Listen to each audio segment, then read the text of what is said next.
Tactical RPGs is part of the RPG genre that I can say I haven't played as much in comparison to normal turn-based games, but I can say from the ones I have played, it's still a fun type of RPG, and of course today we'll be talking about the indie game Chroma, and I can say I do enjoy the game quite a bit. Don't know what it is, you basically play as an upcoming new studio and make your own Super Sentai show, or Power Rangers show for anyone who doesn't know what Super Sentai is. And with that basic plot out of the way, I can say that, this game is actually still a really nice tactical RPG, at least to me, since I'm not really a big fan of Super Sentai. But now let's actually get into the video. Something else I also really enjoyed had to be the upgrade system, because you can actually end up buying a lot of new weapons, or you can just make new ones with materials you get in fights. I do like this just because you can end up saving money for other upgrades, and you can also dismantle old weapons and you can get materials from that. So of course you can actually just don't have to rely on random drops in the field. That, and you can also buy them, which can help you get really cool weapons, and this would obviously make you want to try out more stuff and different items, and that's always a nice thing. Another aspect I really did like was how the game is pretty replayable, because you can actually swap up your team every single playthrough, because at the start of the game you obviously get to pick who you want on your team. Each character does have a different buff, and you can mix and match with each role. Each role also does provide their own buff, so you can actually end up stacking whatever buff the character has. This again makes it really replayable, and you can always get a slightly different experience, which I really do like.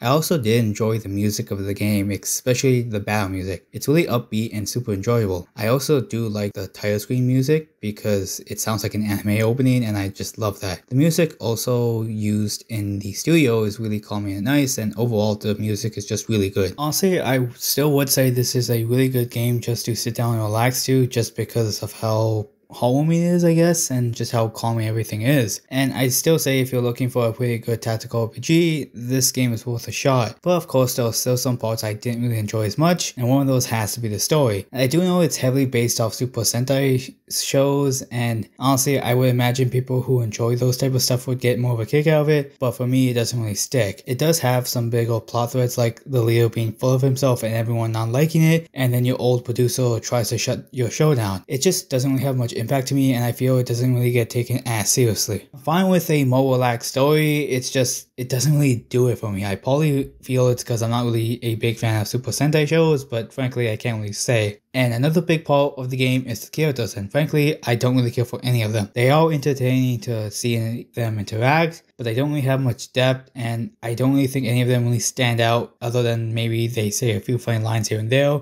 And this isn't the worst, I just wish that they were a bit more unique. Another thing that's tied to the characters has to be the writing, and frankly I'm not the biggest fan of it. Another thing that's tied to the characters has to be the writing, and frankly I'm not the biggest fan of it. To me it just comes off as really cheesy, and the jokes come off as kind of forced, and of course I feel that is completely subjective, so obviously you might like it, but for me I don't really like it as much. So frankly a lot of the times I'm just like looking at dialogue and I groan if I see a joke, because to me it's just not as funny. Something else I'm not really fond of has to be the sprites. To me they just look really simple, and I'm not really fond of the colors that they use. They're not bad by any means, I just don't really like the style. And other stuff related to the sprites, to me they look really jagged, and the backgrounds don't really look the greatest, but they still do look okay. Just again, I don't really personally like all of them. But I still had a great time playing Chroma, and as I said before, I really do like the gameplay, and to me it's deep enough to keep on going because I just really like it. But I still do think that if you're a bit more of a Super Sentai fan, you probably would get a bigger kick out of the game just because of what it is. But of course, before we finish the video, I will go over the likes and dislikes. Likes, gameplay, upgrade system. The game is super well playable, is really open with team setups and abilities, and really good music. Dislikes, story isn't too good, the characters don't have much depth, the writing is so cheesy, and I'm not a big fan of the sprites. Thank you all for watching, and see you guys later.